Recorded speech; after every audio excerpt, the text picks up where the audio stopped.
Go. Streaming from South Africa to the world. This is the Stonks Go Moon podcast. What just happened? We break it down so you don't have to.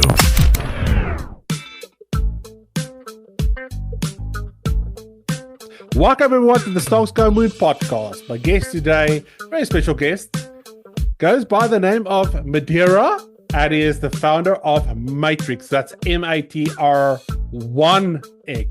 not to be confused with the movie Trilogy. Welcome to the pod, sir. Hey, thank you. So this is Madeira speaking. I'm really happy to get invited to this podcast to present a little bit about Matr1x. First of all, I want to talk a bit about your history. You said you grew up in China and then spent a lot of time in France and then in West Africa. Now back in Singapore. My question basically is, how important is doxxing for you in this crypto space? Because you're one of the first guests that I have on. I actually am the second guest that goes by a nickname or pseudonym and has an avatar and profile picture sort of representing himself. And look, from my point is I'm totally fine with it because I respect everyone's privacy. I've got a family, but I want to know, like, you being so well-traveled, what is your sort of opinion on it? Well, I think this is a kind of a ways to protect ourselves from all kinds of government bans or kinds of the other kind of punishments whatsoever. Because the Web3 revolution has still a long way to go. That is to say, a lot of the sovereign states and governments are trying every effort to really put us down to the road and to also to exile us. So anyway, I mean, I see if Donald Trump got elected into the future U.S. president, that will be a big victory for the whole Web3 industry. But still, before the majority of the sovereign states recognize the importance and recognize the legitimacy of the whole industry, we still have to be really prudent and careful about ourselves, about our identity. So I think doxing is still very important, but one necessary, you have to discuss your identity to your business partner, to those exchanges, to those important stakeholders anyway. But yes.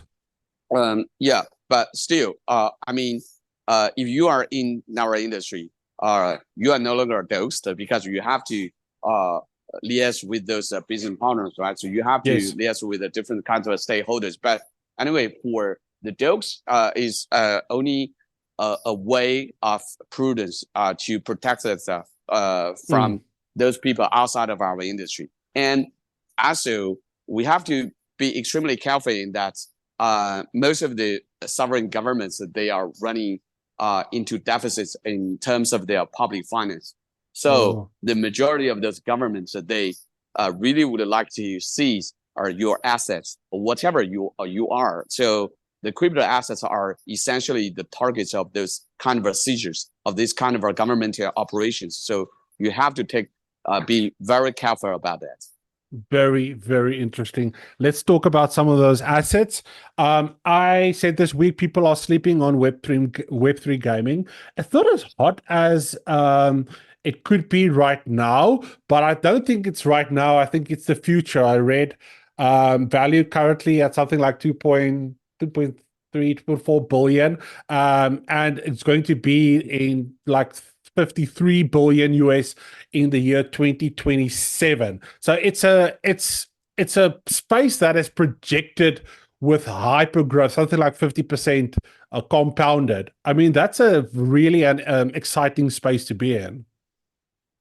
Yeah, definitely. And according to those numbers provided by Coinbase, they essentially are saying that there are 53 million American citizens who are currently holding cryptos.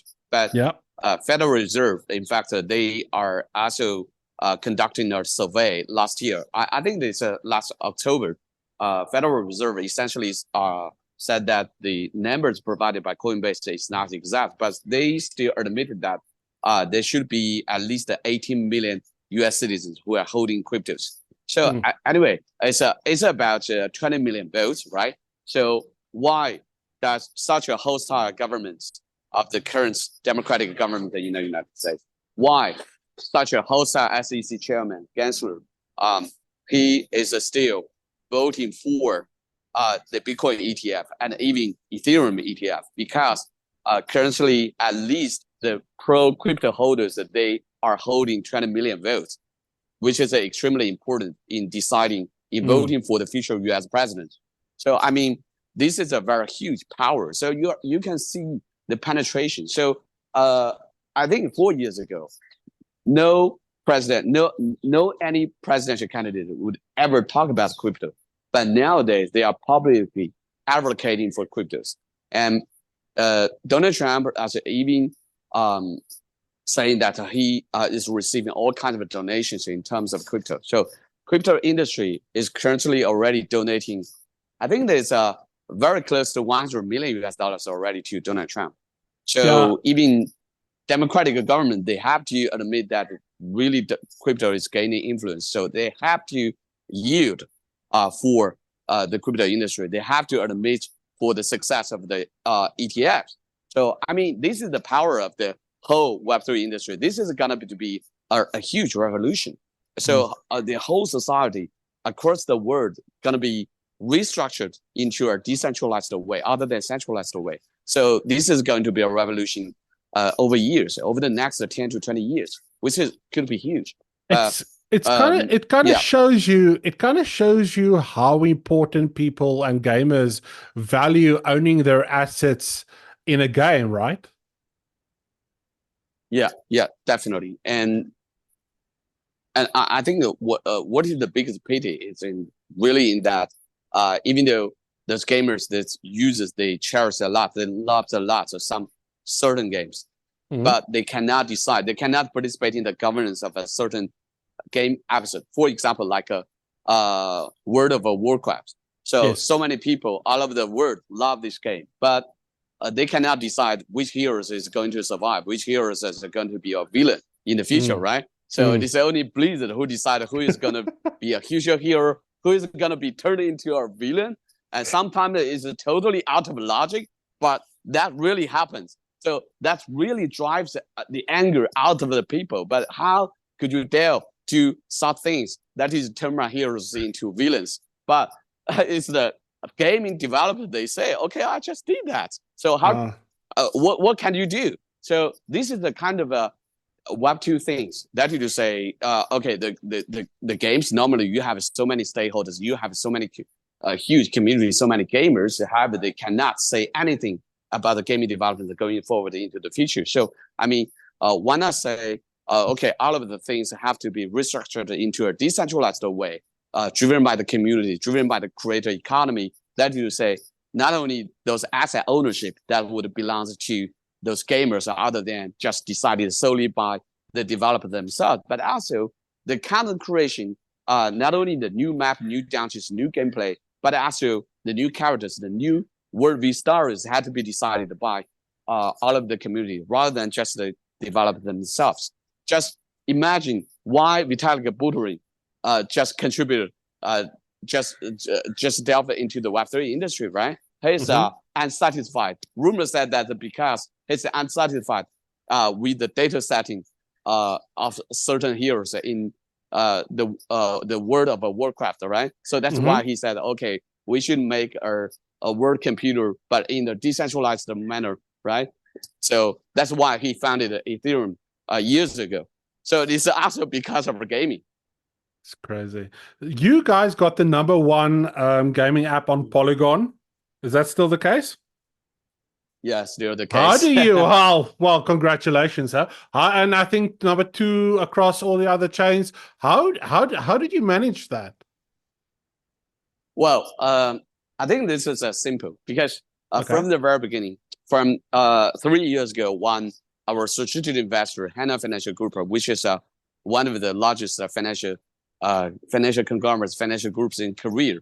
Yeah. One, they wanted to incubate us, and we said, okay, so we're not gonna to say, okay, absolutely Web3 gaming is the only way to bring mass adoption to the Web3 industry. But how could you achieve a very successful Web3 gaming?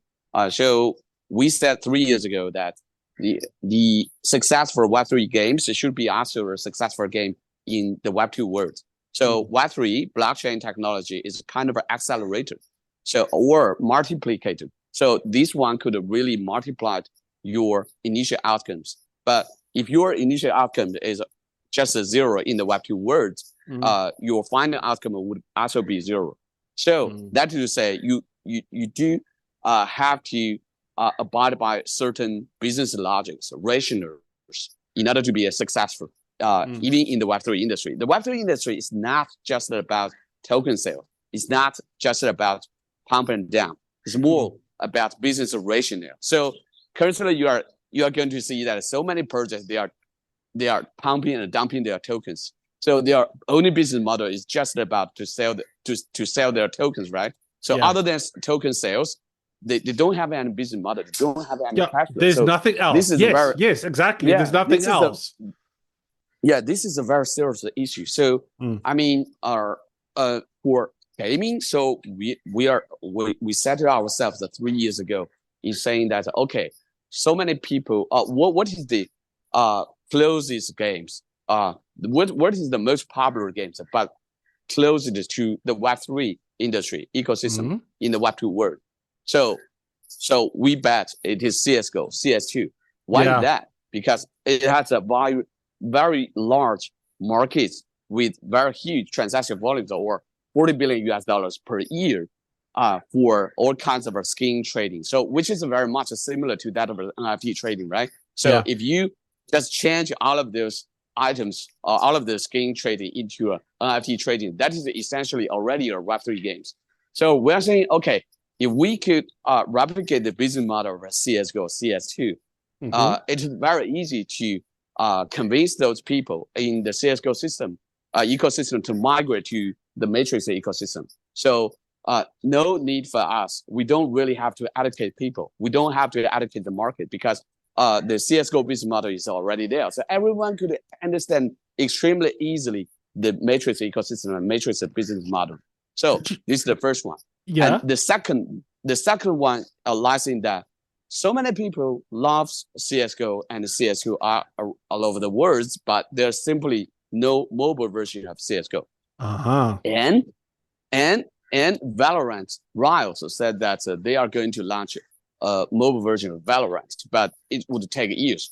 So maybe during the second half of this year, or at the debut of the next year. Anyway, so that's why we are saying, okay, 3 years ago, we are saying that if we could launch a mobile version of a CSGO, and with art style very similar to that of a Valorant, that is to say, we are addressing our markets where there are no competitors, right? So people are saying that, okay, especially those people in those developing countries and geographies in Asia, in Latin America, in Africa, in CIS region, in MENA region, they love playing those mobile games, because people don't really can't afford a PC or desktop. So I used to say in Africa too. So I know that people don't really cannot really afford a landline in Africa, but they could afford a smartphone now, especially those low-end Android phones. So people can't afford a PC desktop, but they could just play those mobile games, right? No, so because now with because with the Xiaomi and Oppo and all these Chinese brands in Africa, basically providing a flagship level phone. I've got a Note 12. Xiaomi Note 12. It's a flagship phone, newest chipset, RAM, everything. It's like equivalent. It's like equivalent for Samsung. So if you got that, then you've got a PC, you've got a laptop. So what people didn't realize that you realize is basically these guys already have computers, and using mobiles makes them gamers. You don't need a console or a desktop to be a gamer. So exactly. So we're essentially saying that the low-end Android phones, cheap Android phones, as well as mobile games, they are essentially democratizing the entertainment access to all of the people, especially living in the low-income countries and the geographies. So Yes. we're saying, okay, so this way would finally works out. So this way works. So that is why investors today are willing to invest in us, because they are essentially, they think that even though even without those features of Web3, even without the acceleration of blockchain technology, but still our way of conducting business could still survive in the Web2 world, because there are no competitors, right? So we are saying, okay, so let us just start from a mobile version of a CSGO. And it is essentially how Steam start their business too. Steam does not start from a game store, but they start from two in-house built games like CSGO and Dota 2. So an FPS game plus a mobile game.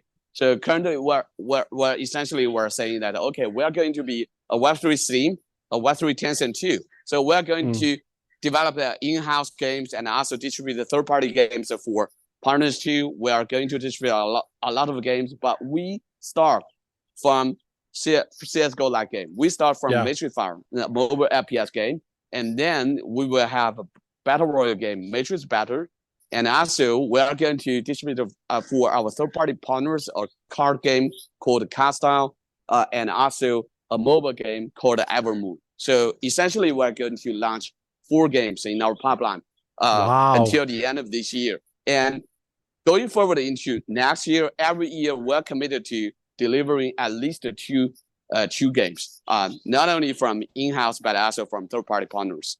Wow. Did you have any challenges migrating games like CSGO to a mobile platform, like within the Web3 ecospace?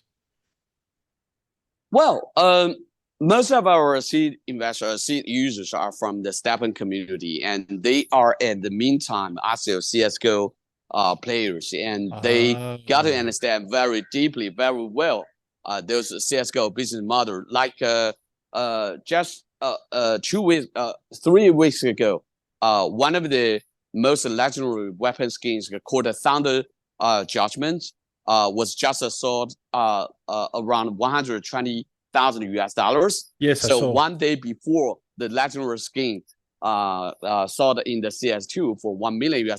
So our highest, most expensive skin is already traded at around $120,000. So it's very much similar to that of a CSGO. And a lot of players, a lot of streamers in esports clubs are currently professional players are currently coming to us because they know that they essentially have no hope in continuing to play CSGO, because if you are ranking like a number 5, number 6 in the worldwide, normally essentially you are running no hope, because those sponsors, big sponsors, only sponsor those people who could really get into at least the semifinals of a world tournament. So if you cannot get into the semifinals, you stand no hope of attracting any big sponsors. So the only solution is really to embrace a new ecosystem. So which is a Matrix. Tell me, are you hello?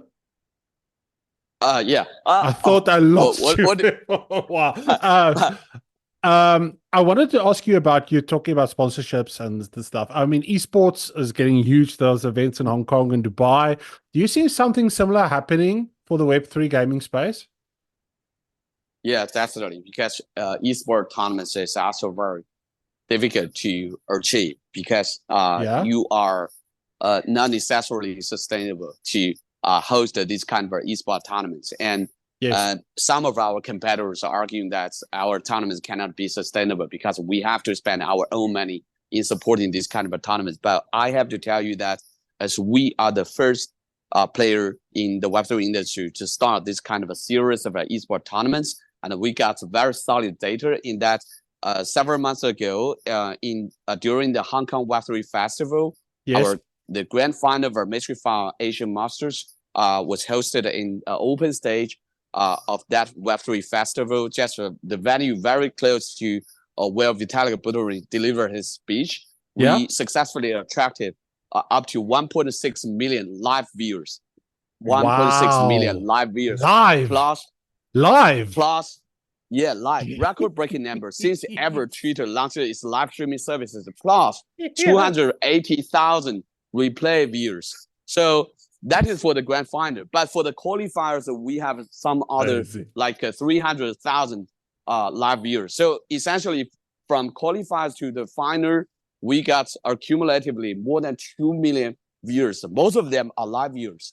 So for these kind of figure, these Yes. kind of number are extremely solid. So that is to say, our sponsors, most of them are from Web3 industry. However, some of them are from the Web2 industry. Some of them are the traditional brands like Transsion. I bet you have to know that brand because it's a Chinese mobile phone producer with a market share like 9% all of the world. It's number 4 phone producer all of the world, Transsion. And it is just a little bit smaller than Xiaomi, in fact. Okay. And their high-end esports phone called Infinix is also sponsoring our event in Dubai and in Bangkok. Yeah. So that is to say, with all of those sponsorship from both Web3 and Web2 industry, we are able to cover not only the operating expenses of our tournament, but also the prize pools. That is to say, all of the expenses, including those prize pools of our each area of our tournament has already been covered by all of this sponsorship. So that's why I say, okay, so Matr1x tournament is sustainable, but I'm not sure about the other tournaments, if any other competitors want to replicate our model or not, because this is a really, this is not really necessary for other players in our industry to be able to run a sustainable tournaments, because this is not easy. But we have already established the Matr1x brand as a new esports brand name to be recognized by both Web3 and Web2 players. So you have first mover advantage as well.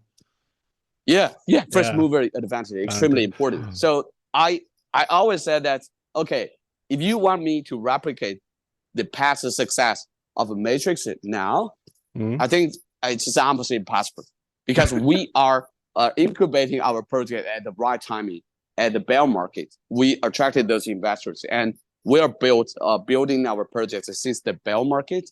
And now when we move into the bull market, we could get a tremendous attraction from both Web2 and the Web3 industry, right? And also our gameplay is already delivered. So I can say that, okay, so we're going to officially launch our game, and we are testing our game for 4 rounds, and we got so many figures, so many live viewers for our tournaments.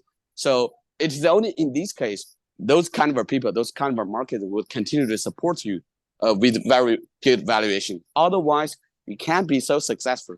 So it's almost impossible to replicate our own business model. Which is a very, very good reminder for people to build in a bear market so that you can thrive in a bull market. Madeira, thank you so much for joining me today. It was absolutely fascinating. If the listeners want to catch up with you and find out more about Matr1x, where can they do that? Sure. So happy to meet you, and I hope next time we could just converse, have a longer conversation next time. 100%. We'll put all your links in the comments. Thank you so much for joining me, and to our listeners, peace, love, and prosperity. We'll catch you in the next one. Cheers.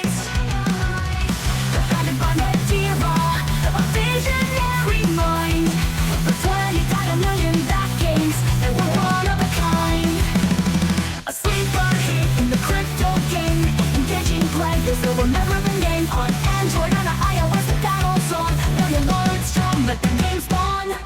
Play to earn, feel the burn. In the Matr1x, it's your turn. Firing your hand, make you stand. Crypto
more than a game we play. It's the future of crypto.